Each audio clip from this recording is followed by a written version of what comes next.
Farshid's asking if I do videos going over the weeklies. I do have some. I probably should do more, but I do talk about the weeklies more often in the daily market commentaries. I don't really necessarily do a full-on webinar on them, but that's something we could definitely look into. So stay tuned for that, I guess.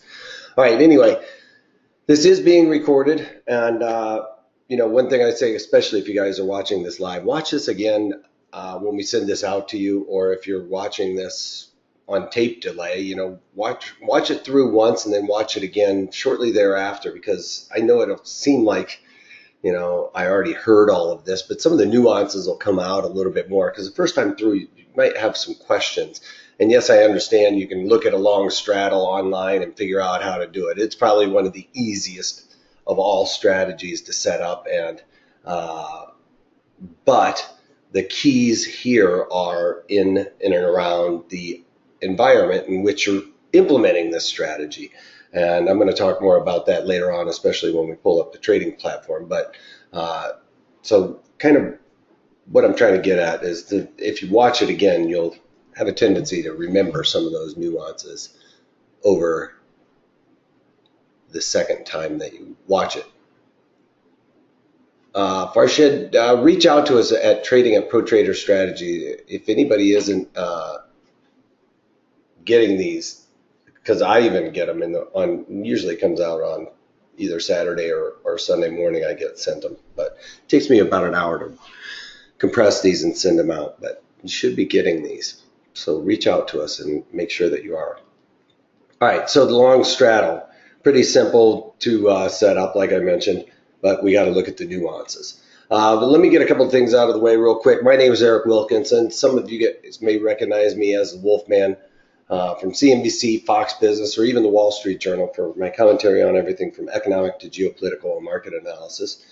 I actually started trading in college with a psychology degree, believe it or not. I earned some money in high school and a little bit in college, and started trading with that money I had earned.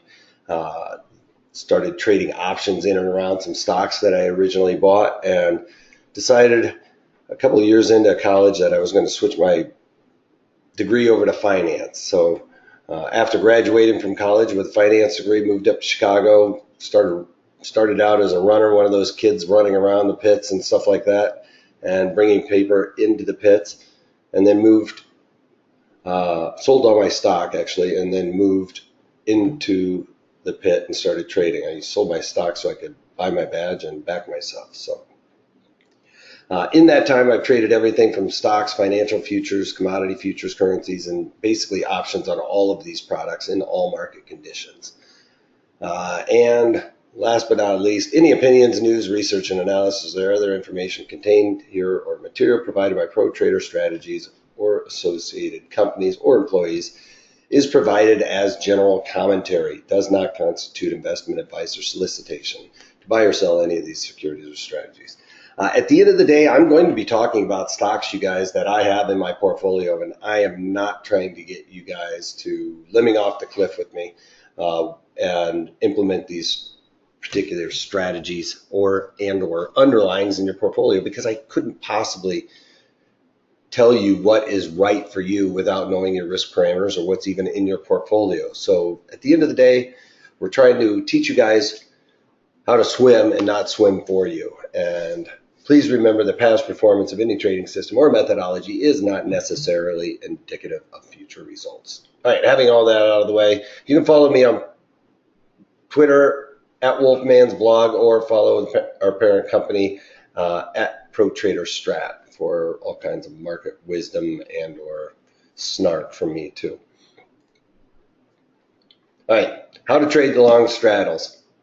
Seriously, very important, you guys, because I know you can go online and look at a long straddle. You buy the at the money put and you buy the at the money call. All right, how tough is that? It's done, right? No, you guys. For one, you want to try and create this as a delta neutral strategy, so you're not really biased to one side, because really this is a market neutral, or it's not a market neutral strategy, but we don't want to really have a bias one way or the other. Otherwise, there's other strategies we would implement, right? If we were biased to the bullish side, why implement a long straddle when, you know, it's going to increase the amount of money that we pay for it and things of that nature. So, you know, in the sense, you don't really have an assumption as to what direction it's going to go. You know, you just think, you know what, this stock has been kind of trending sideways for way too long. It's got to start making a move here. And if you've been trading it for very long at all, the markets move, and when they get kind of trading sideways, I like to associate it or make the reference of, it's like those old school airplanes where you have the rubber band that turns the propeller. Well, the tighter you wind that propeller, the faster it unwinds, right? And that's the idea of the markets. The way I see them is when the market's trading sideways, especially in a tight range, it's like that rubber band getting stretched out and wound tighter and tighter and tighter, you guys. And sooner or later, as soon as that propeller gets released, then you have a lot of energy.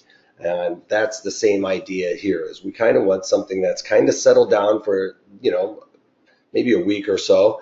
And you start thinking, okay, this thing's got to start making a move. There's going to be something that comes up. That's the probabilities, is it just can't stay here any longer.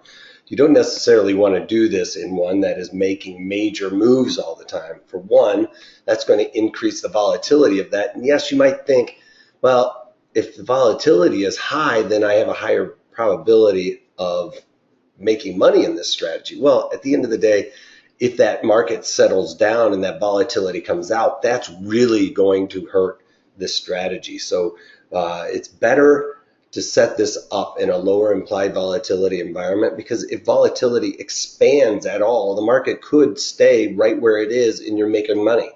So that's why it's really important to set this up in the correct environment, because one of the few things we can do as traders, especially with options, is set ourselves up for success at the initiation of this strategy, or any strategy for that matter. If you're setting yourself up in the wrong environment, in the wrong timing, then you are really starting to set yourself up for a losing trade immediately. So make sure you go through these steps and figure out whether or not this particular underlying is right for this, for this strategy. So some of the things I like to talk about, essentials to success, is picking the right underlying. Now, I always say this very first, because if you don't have the right underlying, then there's no sense in even looking at any strategy for this. And what I usually talk about for the right underlying,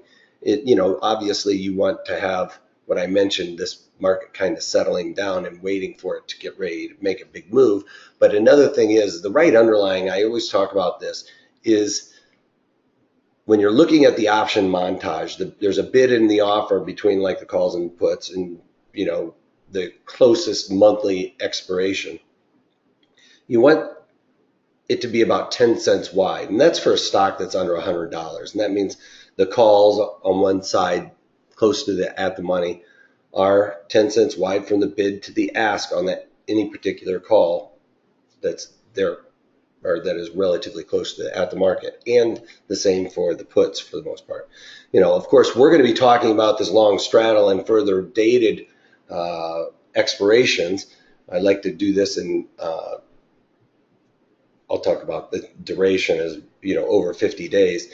But having said that, we're going to be looking to make sure that the right underlying with this bid ask is in the near term expiration, the one that's the closest to expiring in the monthlies.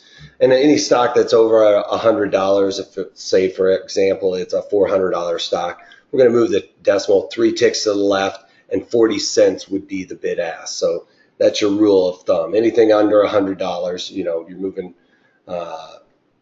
looking at 10 cents wide. Anything over $100, move it 3 ticks to the left, and that's how wide the bid ask should be. $1,500 stock, $1.50 wide, right?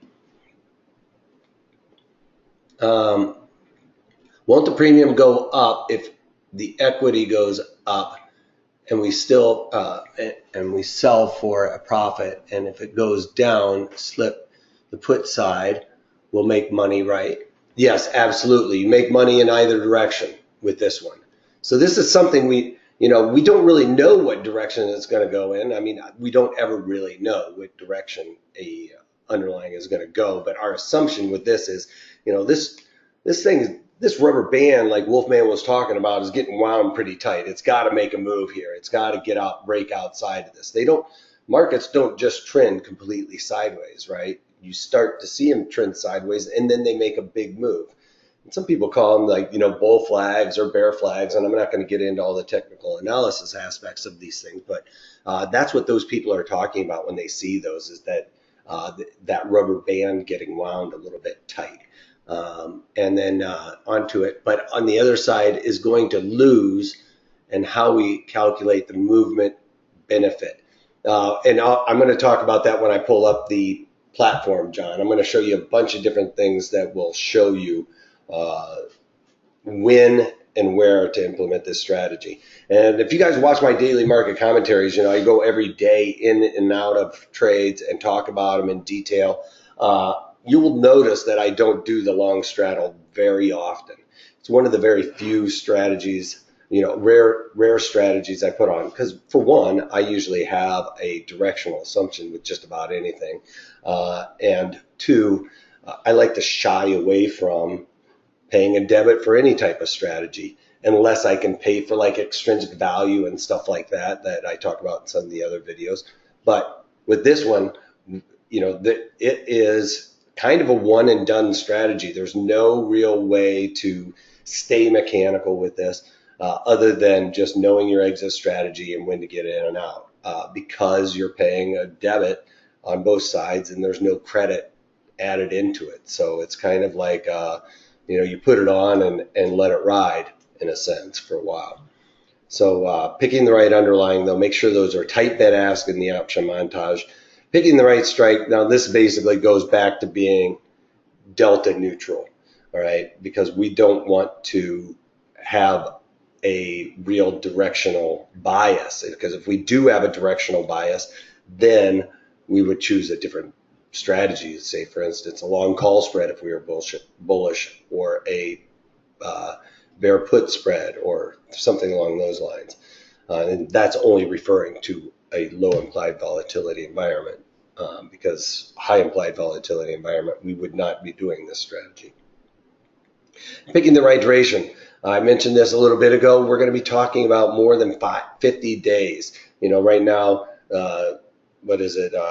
September, October monthlies are right around 49 days, I believe. So we're going to be either looking right at those 49 days or out into like the 70-day cycle, which is fine. The reason why, for one, we want to get out further is because we want to limit that theta decay that's happening to our strategy, because theta decay, we used to call theta decay on the floor as the thief in the night that would come and steal your premiums.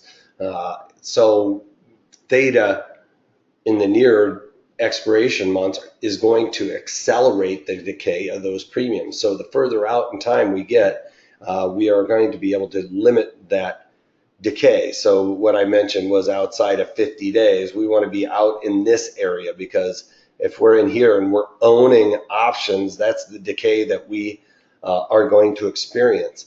So we want to stay away from that fast, rapid theta decay, because then you have to have that move happen right away. And the other thing is, the further out we are, it gives us longer time to be right. Like that rubber band could wind up a little bit tighter and tighter, even after we put on this strategy. Excuse me.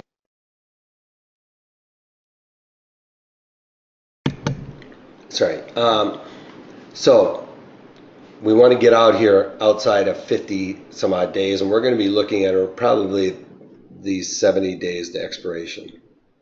And I don't like to get out 100 plus days necessarily, because then you really are paying a lot for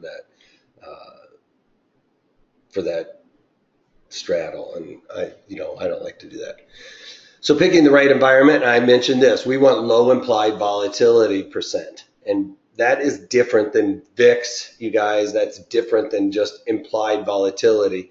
What low implied volatility percent means is every underlying has its own implied volatility, like Google and Priceline and Apple are generally trading at a higher implied volatility, where like utilities and things of that nature, or even your, staples have a low implied volatility in and around themselves. They're pretty boring stocks for that matter. And when that happens, they have a low implied volatility compared to what Apple is. And that's not what I'm talking about. What I'm talking about is where its current implied volatility is right now in relation to where it's been in the past.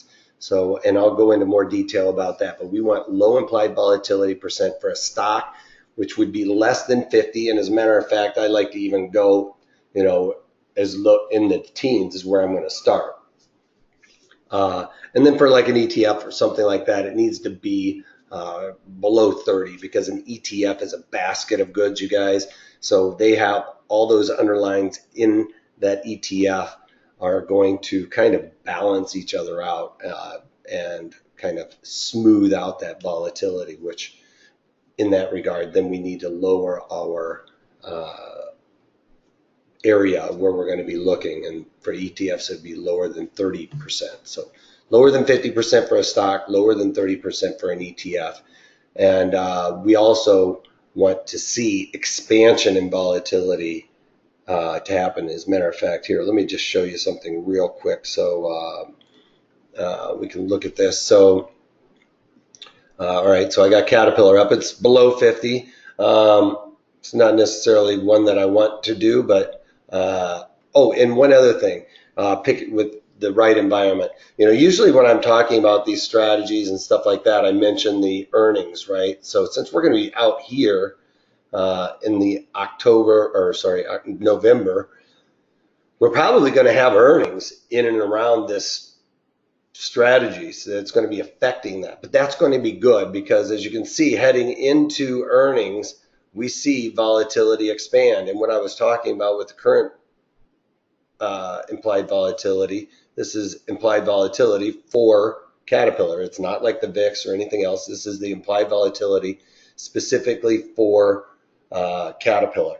And as you can see, heading into earnings, that implied volatility expands, right?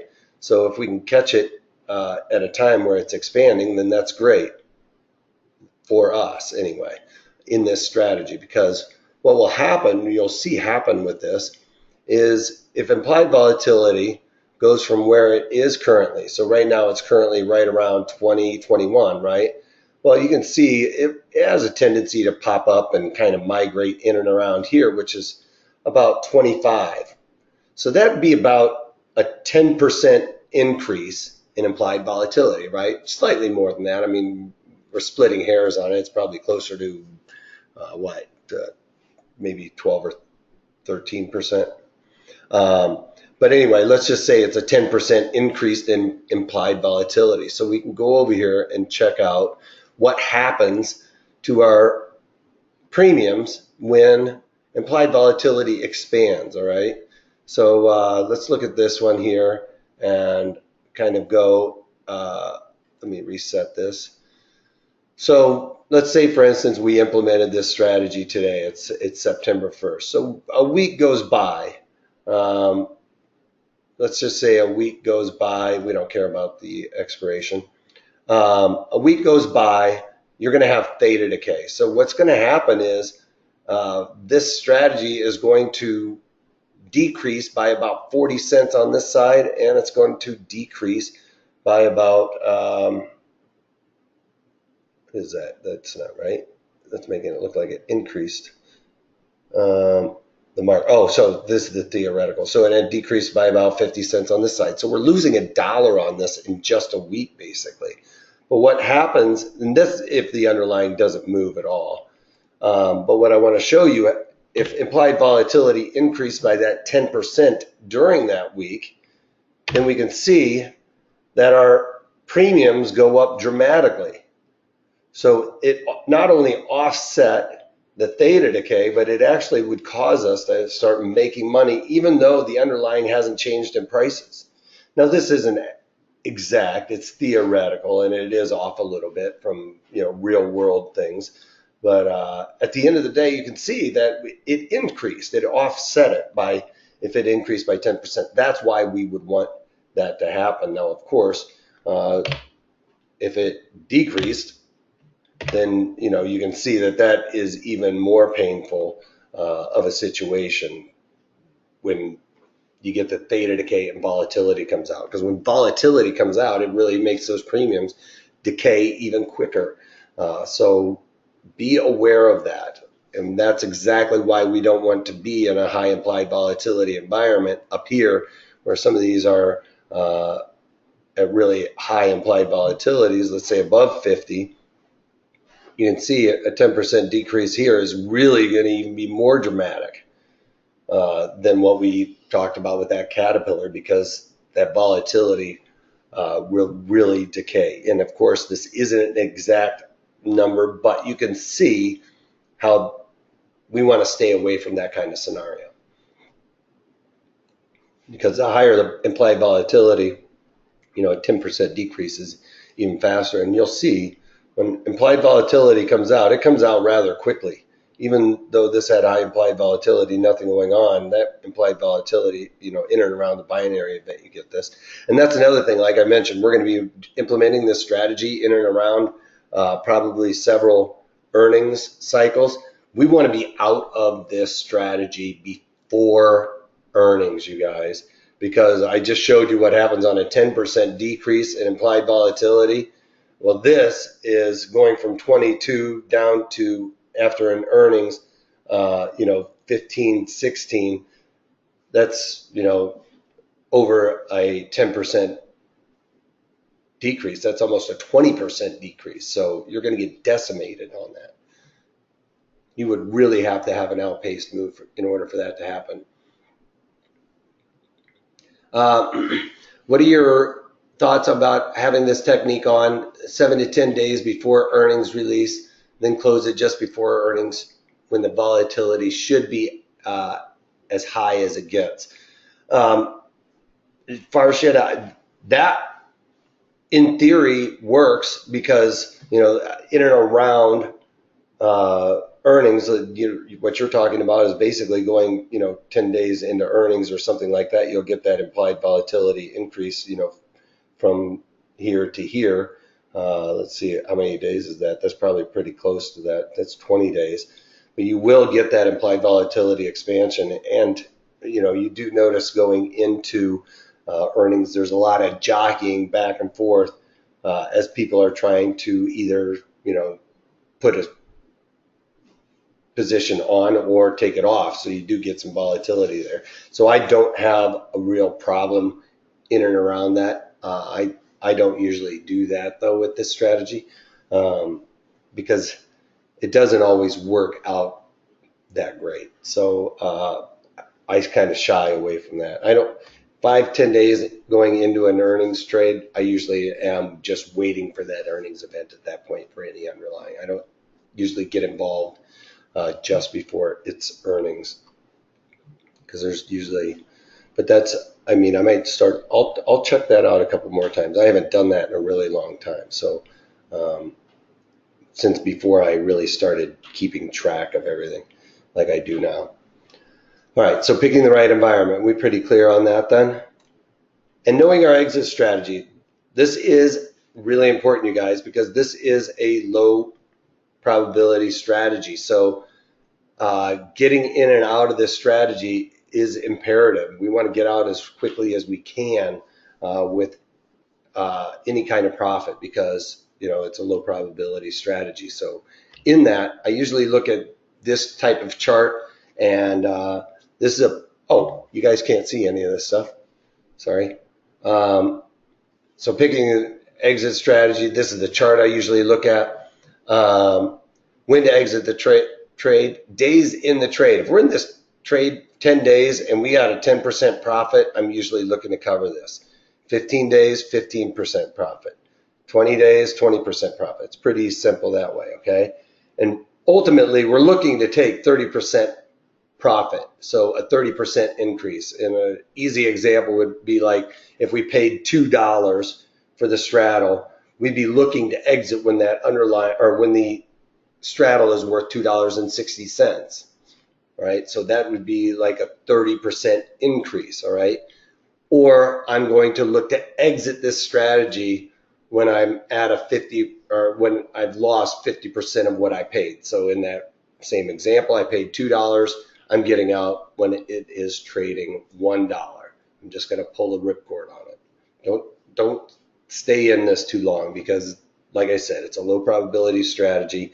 If it just keeps continuing here, just pull the ripcord on it, move on, and just realize the probabilities kind of are against you, because really the probabilities of this strategy are about a 50-50 chance of really making some money on this. So get out early on this strategy.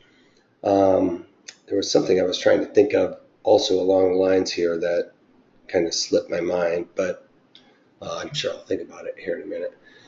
All right. Are you saying that we look for low IV and then wait to have it go up? We set it and we set up the trade. No, John, I'm usually saying when it has low implied volatility and you think, okay, it's when you think that you get that feeling, and always follow your feeling. Like if you feel like this strategy isn't really working, and I've been in it a while, and I'm up, even if you're up just a little bit of money, and it's just, you start thinking, should I cover that strategy? Should I cover it and get out? That's when you should get out. And the same thing goes for, should I put this on? It looks kind of like, I'm kind of feeling it. Put it on, because really your gut instinct is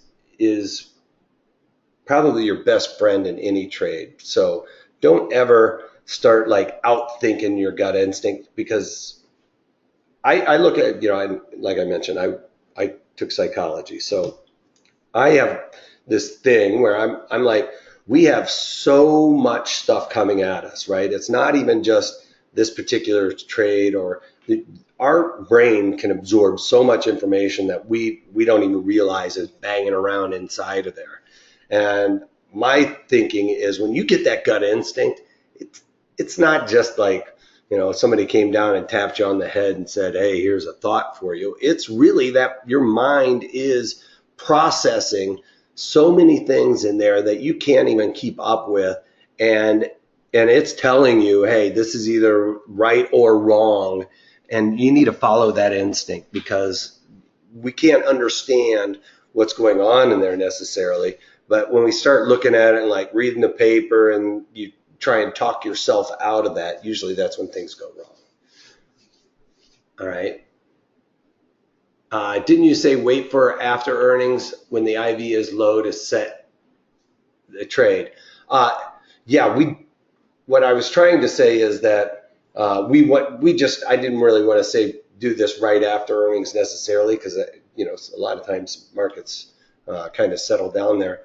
But what I was trying to say is, usually in between those earnings, we see the IV go to a very low level. And if it's kind of trended sideways for a little bit, we're looking for that implied volatility to expand. And that's kind of the idea in and around this. Now, it doesn't always work that way, like a very low, like a 0 IV%, which means it's at the lowest level. It's currently at the lowest level it's been over the last 52 weeks. Doesn't mean that it can't go even lower, and that is a possibility. But the idea here is volatility has a tendency to revert back to the mean, or right around the middle area. So if we have super low implied volatility, the probabilities are it's going to come back. All right. Same thing with when you have really high implied volatility, 100% or 100 IV%, then yes, it can go higher, and that's still 100, because it can't go any more than 100, right? Percent. It can go higher, and that's still, it's at the 100% level. So it can continue to even increase. But like I'm talking about, it's not going to always continue up. It's going to come back down and revert to the mean. It's just a matter of when. Does that answer your question, John? So we are setting the trade low IV. As it expands, we profit. We sell the straddle at a higher IV, right? Well, that would be the perfect scenario, is that we want IV to expand to help us with this strategy. The major takeaway here is we want IV to expand. That's one of our biggest things here. And we want a big move, obviously. You're going to make more money off of the big move to happen than even just IV expanding.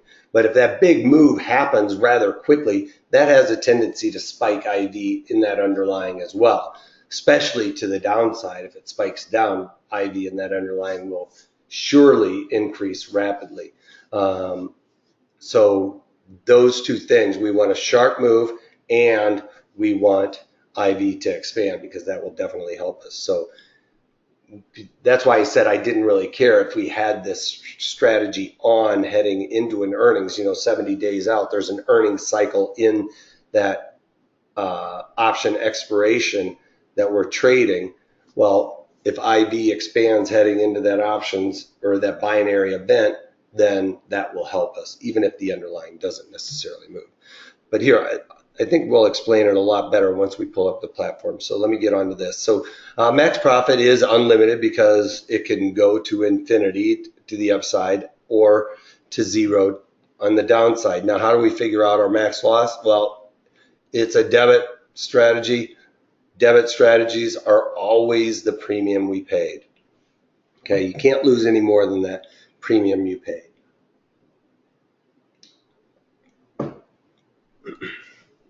All right, so we're going to have two break-evens, because remember, we have a call and a put. And our call break-even is going to be that call strike price plus the premium paid. So remember, I was talking about that one example of a $2 premium we paid. And if we did the 30 strike straddle, we're at 30 calls, 30 puts, $32. The upside is our break-even, so it needs to travel $2 before we even get to our break-even. And on our put side, it's the long put minus that premium paid. So the 30 puts would be $28, right? So 30 minus the 28, or 30 minus the $2 gives you 28. So we need to get outside of 32 and 28 in order to start becoming profitable. All right, so let me pull up the platform because I see a couple questions popping up again. So let me get over this real quick. So we have to look at the UI, U/I, that historically has a higher move after earnings and drives IV up, right? Well, you could, and that will definitely help. And I think what you're saying, the underlying has a low implied volatility. So this is usually when I start throwing it out to you guys. Throw out some stocks. I'll start looking at them. We'll go through all of the steps to make sure that it fits all of these rules. And, like those steps I went through, picking the right underlying, picking the right environment, things of that nature. We're going to go through all those steps to figure it out. So for Costco, we can see it's got a 56 IV%. One thing to note, because sometimes it doesn't always show you, as you would see like an MGM up here, it says it's not applicable. Sometimes the chart breaks down and the algo can't figure the math out when there's a break in the chart. But what you do is you take where the current IV is for each individual underlying. This one's being 27, let's call it, rounded off. And you have a numerator and a denominator. So you're having a sum in the numerator, which is on top, and a sum in the denominator. In the numerator, we take where the current IV is right now, which is 27, subtract from the low, so we have 20. So 27 minus 20 in the numerator. So that sum is 7. We divide that sum by the sum of the high minus the low. So 42 minus 20 is 20, 42 minus 20, let's call it, It's 22. So 7 divided by 22, that gives you somewhere in the 30, 4% range. That's just in my head math. So I could be off by a couple percentage points, but you get the idea. So in the numerator, current minus the low, in the denominator, the high minus the low, and then you divide those two sums, and that will give you what this IV percent is. All right. So if you got any ideas, throw them out there in the questions box. That's how we'll communicate. This is IV percent, not IV. This is IV percentile. Yes, they're the same thing. I put that in there as IV percent. IV percentile is really probably more grammatically correct. So we want something that has low implied volatility, and what I usually do in and of itself is go to the very bottom. Percentile is 30% of all the IVs are below the current IV.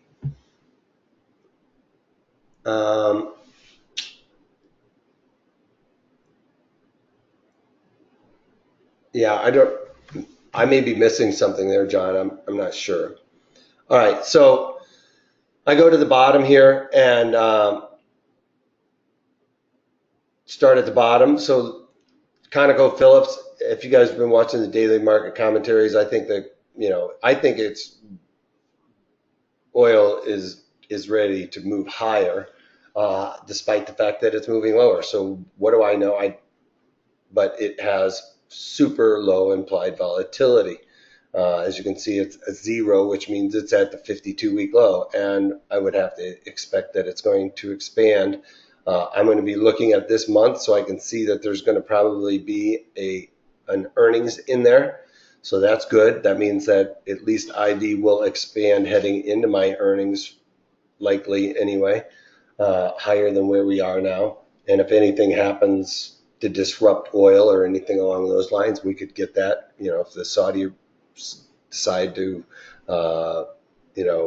cut back on production and things of that nature, it could really affect these guys.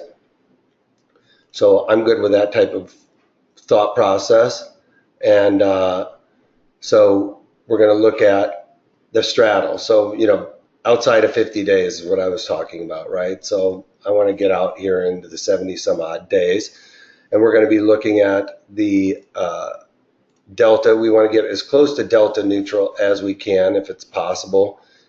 53 to 47, so we're off by about 6. That's pretty close to delta neutral. What's 6 ticks amongst friends, in the perfect case scenario would be 50-50, but then you'd be setting this up exactly at 44 when the underlying is trading at $44, which is where our current strike is, or 45. It has to be like on the nose for those to be exactly 50-50, and that is a rare occurrence. So we kind of want it to be a little bit more close to 50-50. As you can see, if we got out here in the 41s and did a straddle, then you're basically going to be bullish in this underlying because you're going to have more long deltas than you have short deltas. And if we are more bullish, then there's better strategies to implement in and around this underlying than the straddle for a real directional assumption. All right, so I'm going to be looking at closest to 44 is the closest to. So basically, we're going to look at is this a good candidate? It's under $100 stock. We have tight bid ask inside of 10 cents. Now this is the one that I want you to go and check for that rule is up here, but you can see it still holds true even way out here. They're 4 cents wide. But tight bid ask inside of 10 cents, ConocoPhillips fits that description. Something like Aon is over $100 stock and it's 14 cents wide. You can see it's pretty close, but Aon, I was hoping would give me an example where it didn't fit because Sometimes it doesn't. Kroger is one that usually doesn't fit either, and I have it over here somewhere. But anyway, so like, let me just do Kroger real quick because I mentioned it. Kroger, everybody's heard of, and it's a $20 stock, and it's got nickel wide markets, sometimes 15 cents wide, and this is pretty tight for Kroger. A lot of times Kroger will get kind of wide and doesn't really fit that rule, but it seems to be kind of fitting that rule today. But a $28 stock, you would hope it'd have at least just nickel wide. But let's go back to ConocoPhillips, because I think this is a really good example of a good setup for this particular underlying. I don't want to go to tools. I want to go to the chart. All right. So you can see it has a tendency to move, and it'll have a tendency to move, from 43 to 46 at any given time, within just a few days with even nothing going on, because, what's going on in the oil market is going to really determine where these guys go. And I was kind of looking at this week because it's kind of settled down a little bit, and I don't know if it's going to blast up and, make a newer high or come back to the point of control, which is what I was kind of like looking for with this one, or break below this. If it breaks below this support area, this thing's going to drop like a rock.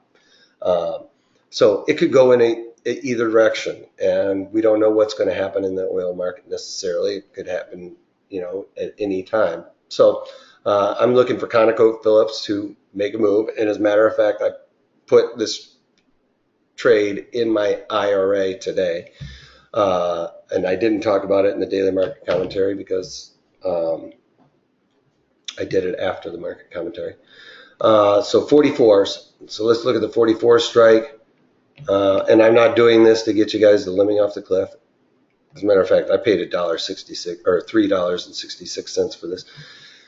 So it fit the rule of the tight bid ask. It fits the rule of low implied volatility percentile.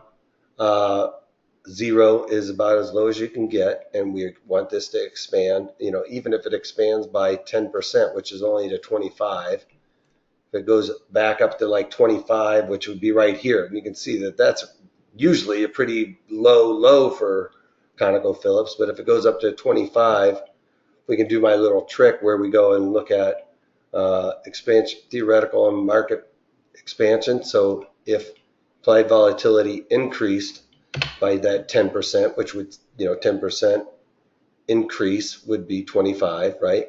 And that week difference, you can see that would have held off the theta decay, and I'd actually make a little bit of money on that in just a week. So that's why we really want the implied volatility to expand. All right, so let's go and just analyze this trade so you can take a look at it on the Analyze tab. So, it doesn't even have to move one standard deviation in either direction to start making money. So, which means we have a better than 40% probability of success with this. Like I mentioned, it's a low probability strategy. So, the odds are against us in this strategy. We have a 40% chance of making money with this, which is not great odds. So you have to be really sure of a major move coming in order for this strategy to come to fruition. All right, so we need a big move on this of over $3.70 in either direction in order to make money. But, I'm feeling it, so I think it's going to happen. So that's why I put it on, right? So we have to have that move. We want expansion and volatility, which is likely to occur, and we have to get outside of $3.69. But if we look at their chart, and a few days after it settles down like this is what I'm talking about. It winds up tight, and this is kind of the similar situation where it's winding up tight. It makes a move. It's kind of like this one. It winds up and boom. That would easily get us from our, move here if we looked at the high to the low just as a ballpark. So 47 to 42, 43. So that's outside of our move that we're looking for. And it has a tendency to do that a lot within a month. So that's what we need to have happen. Where are you seeing the 40% of probability of success? Back to the standard deviation. So it's about a so I'm kind of ballparking part of it, John. It's not like exact minutia on the numbers, but what I'm looking at is, so I talked about on the analyze tab, it's, if we get out to one standard deviation, we're in profitability, right? So if I can go and look at basically where my break even here is, let's call it 48 to the upside, 48 to the upside, and let's call it 40 to the downside, just to ballpark it, okay? I'm not going to have half ticks here. So 40 and 48. So then I can go over here and look at my delta. If we pull up the deltas and I look at the 48 strike, that's a 20 delta. So that's a 20% probability of hitting that number. And then onto the downside, what did I say? The 40, it's an 18. So you add those two together, and that's about a 40% chance that one of those two is going to be hit. Also, another way to look at it is if it just goes in one direction, and we look at it that way, the probability of being tested on any particular option strike is 2 times the delta. And that's a floor trader thing that we used to do, is that when the market makes a move, this is telling you the probability of being in the money at expiration is only 21%, right? There's a 21% probability this strike will be in the money, or you could think about it, it's an 79% probability it'll be out of the money. But when we're looking at it this way, there's also about a 2 times the delta, or 2 times the delta equal, or 2 times that would be 40% probability of being tested. So we've got about a 40% probability of the market coming up and hitting this. And if it does, then we're, basically a winner in a sense, right? So does that make sense to everybody? There's 2 ways to look at it. One is at expiration, and that would be, the probability of hitting one or the other, and adding those together, or you can look at it as, just being tested 2 times that probability of being tested during the life cycle of this option montage. Yeah, 40% chance of being in the money and 60% chance of being out of the money. So yes, it is a low probability strategy. Keep that in mind. I like to have the probabilities in my favor. This one, the probabilities are out of my favor. The other thing, though, with this, when you're implementing this in, and I don't have a way to mathematically give you numbers on this, but the probabilities are also increasing in our favor because we're doing this in such a low implied volatility environment, this 0, right? We know the probability of volatility expanding is going to help us. So as volatility expands, these deltas go up also, you guys. So if this underlying just stayed here, and volatility expands, these ones out here are, the premiums are going to increase and the probabilities are going to increase that those are getting hit. So the deltas increase as well. So when volatility expands, our deltas are going to expand as well, in a sense, in a theoretical sense, if you will, and our premiums are going to inflate, which increases our probabilities of success. Now, I can't give you a mathematical equation for that, but you guys can imagine with like what I mentioned here with the expansion in theoretical volatility, that as the volatility expands, that in and of itself, that increase in premium is increasing our probabilities of success, right? Would you look at the monthly ATR to determine if the stock has enough movement to be profitable? Did you mean at the monies, Roger? I don't know what the ATR is. But the other thing you can look at, and I can't say that I've ever seen this happen, but one thing to also keep in mind is you don't want to pay more of a debit than what you see as this move here, which is, it's saying, given the current volatility of this particular underlying, the expected range is plus or minus $3.88. So you would not want to be paying $4 for this. Now, I've never really seen that happen. So, but just to keep that in mind, there may be some rare occurrence where that happens, but I can't say that I ever remember seeing that happen. But average true range. No, I haven't looked at that. And I don't even know where to find that, to be quite honest. You guys may have just taught me something new.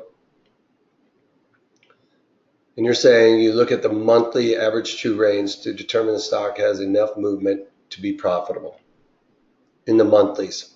Or did you say in the monthlies? Yeah. Is that part of the charts?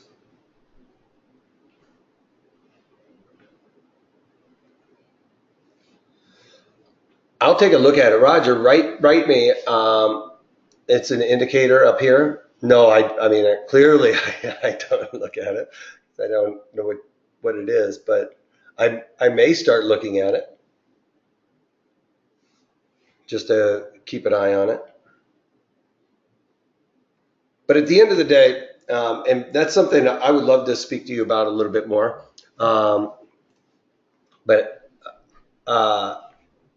turning the probabilities in your favor, even with something like the long straddle, you guys, is imperative.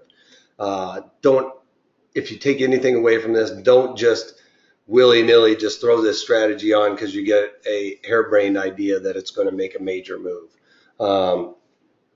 Even though I talked about that psychology, it's going to make a major move. Then yes, implement a strategy in and around that, but don't just throw the long straddle on there because it was the one you just learned or the one we just watched, okay? Make sure that environment is the correct timing for this strategy. If it had high implied volatility, you thought it was going to make a major move. And there's different strategies to implement around that than the long straddle. Because if it doesn't make that move, this being a low probability strategy and high implied volatility really is going to hurt you, because the same I talked about, those deltas increasing, causing the probabilities of success to increase as well. When that volatility decreases, those deltas start decreasing as well, and you are really have a Sisyphean effort to try and overcome. If you guys remember, Sisyphe was the Greek god that had to roll the rock up the hill, and his punishment was that he could never make it to the top of a hill. And that's a Sisyphean effort, is that you just can't possibly overcome the obstacle. So make sure that you set it up. And I mean, at the end of the day, playing the probabilities in your favor is a way to get ahead in trading, you guys. I mean, wouldn't you say the probabilities of success are key to success? I mean, there's no ways around it. Probabilities don't mean much unless you take into account their corresponding win amount expectancy. I couldn't agree with you more. But probabilities are the probabilities, right? Probabilities of a coin toss, flipping a coin consistently, it will eventually, sometimes they will beat the probabilities, but eventually the probabilities come back in your favor. I mean, Vegas became Vegas by playing probabilities, right? They make sure that there is no probability other than, there's one time in Vegas where the probabilities are as much in your favor as they are in the casino's favor. There's only one time. And other than that, all the probabilities all were moved into their favor. And the one time that it's not is on the coin. You can bet on the coin toss of a football game to determine who gets the ball first. You know, they go out there to the middle of the field. You can bet on that coin toss, heads or tails. It's 50-50. That's the only time. And the only reason why Vegas does it is to get your involvement. All right. And that's the best odds you can get in Vegas. And they didn't build Vegas off of playing the odds against them. As a matter of fact, if you're in Vegas and you're winning, they're going to invite you to stay there even longer and send you drinks and things of that nature because they know the probabilities are in their favor. The longer you sit there, the more they have the opportunity to win. And that's what we need to do here is play the probabilities. This is all a probability game. All options are. So making sure you turn those probabilities in your favor is key to success. And this is going to be our premium membership, 2 months for the price of one. I put this link in the chat box. So if you guys can't see it, please let me know and I will put it in there. But basically, if you're watching this on the tape delay, you can pause this and punch this into any URL and it should give you the same opportunity. But this is a great deal, you guys. 2 months for the price of one, $79. And you get my daily market commentaries every day of the week. I do daily market commentary in the morning. I go over all the economic, geopolitical stuff that I see out there and talk about the economic data, what I think that the market, what I think the economics picture looks like here and abroad.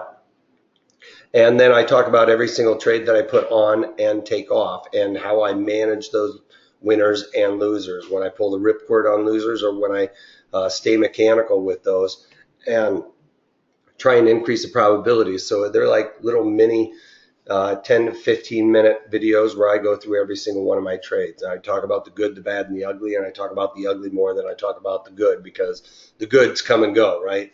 The bad ones are the ones we're fighting to stay in the game and bring back into profitability. So I show you how to do all of that because, you know, that's real trading, you guys. Anybody that just goes out there and says, hey, you know, put this strategy on. Look, I did it last week, and they're basically cherry picking different trades and not talking about their losers. You got to really be suspect on that. And I make it a point of making sure I talk about my losers because those are the ones we're all thinking about the most, right? So make sure that you take that into account into your trading. Also, you get free access to over 50, I think it's like 80 or 90 of these trading workshops for free. You also get online access to the options trading lessons video archives. Those are like shorter 15-minute, quicker refresher kind of videos. And options trading lesson video archives, there's all kinds of other ones that are fun and you know, learning how options was created, who was the first person to create options and things of that nature. And you also get premium membership to the options trading courses. Like we've been filling up these options classes and making it difficult to get in, so you get a part of that as well. You guys really should take advantage of this. I mean, like if you guys learned anything today, you know, I know, like I mentioned, you can go online, figure out how to do a long straddle. But if you can turn the probabilities slightly more in your favor, you know, then you guys need to be trading with this kind of knowledge. And I talk about probabilities of success in every one of my trading webinars because that's what we need to do in order to be successful. If you're thinking about your trades as money, like, oh, I'm up this much money or I'm down this much money and things of that nature, you aren't going to be successful because that's not what it's about. It's about probabilities. And I used to do it too when I first started trading on the floor. Even when I was trading in college, you know, I was trading for money. I wasn't trading for probabilities. And we called him the whale, actually. He was in our pit and was asking me how I was doing. And I started talking about him in money. He was like, dude, you are you have it all wrong. He was like, unless you're thinking about this as a probability, you aren't doing it right. And once you do start thinking about all trades as probabilities and whether or not the probabilities are beating you or you're beating the probabilities, then you haven't made it to that next step. So you guys really need to do that. And for all of what you get with this for 2 months, you guys can really learn a lot. And the best way to become a better trader is to consistently learn, which clearly you guys have already done that. And you can click on that in the chat window, you guys. I see a couple of people asking questions about it. The link for this is in the chat window. All right. And the way to get ahead in this game is the probabilities and becoming more mechanical, which I talk about in every one of my webinars and daily market commentaries. The only way to increase your probabilities is to basically follow these rules I've kind of laid out to you, and that I teach you that, how to play the probabilities. When the probabilities have gone against us, how to stay mechanical, when to increase your probabilities even further in your favor. And when you're using the right tools in the right situation, you guys, you become more productive state of mind. You put on more strategies, which creates more opportunities, and ultimately you're going to be building your confidence, which you won't be thinking about it as money anymore. Excuse me. So we're offering this trial today, you guys. I suggest you guys sign up for it. This price you guys can easily pay for itself. So click on that link right away, and we'll get you set up. And if you've learned anything at all, like I mentioned, and if you're one of my regulars, you guys should be trading with all of this knowledge that's in there that I've done videos on just about every single strategy. So what do you say? Go ahead and click on that link and we'll get you set up. And other than that, you guys have a great weekend. Everybody stay safe, and I'll talk to you later and see you on Friday or in the daily market commentaries. Also, I just wanted to say one last thing, actually. Yes, the link is in the chat box, right? Everybody's seeing the link. I want to thank you guys. Later webinars, I'm going to be drilling down on different option components, how and when I trades, when and where I find them appropriate. Here's also that link if you want to pause it and punch that into your URL if you guys weren't able to get into the webinar today and are watching this on tape delay. And thanks for watching. You can contact us at 310-598-6677 or email us at trading@protraderstrategies.com. Especially, I think, Farshed, I think you said you were not getting the daily market commentaries, or sorry, the videos of these afterwards. There's the link to get that. So, guys, appreciate it. Take care. And if you can't take that, take it easy. JQ is all. You had to have that typed in there before I started saying it. Take care, JQ. Yeah, John, let me see what. Last question. You have time. Since it is a straddle at almost the same delta for neutrality, a move up or down after we set this trade will move deltas higher or lower. Absolutely. And that's what we want, right? So that's why we're trying to set this strategy up as delta neutral as we can, because as it increases to the upside, right, our deltas are going to increase, and that's going to help us out on those calls. Yes, it is going to hurt us a little bit on those puts, but it's going to help us more so on the calls the more it starts outpacing that. All right, and same goes for if it goes down, since we're negative deltas in the puts, those negative deltas are going to increase in a sense. I know it means decrease, but those negative deltas are going to increase.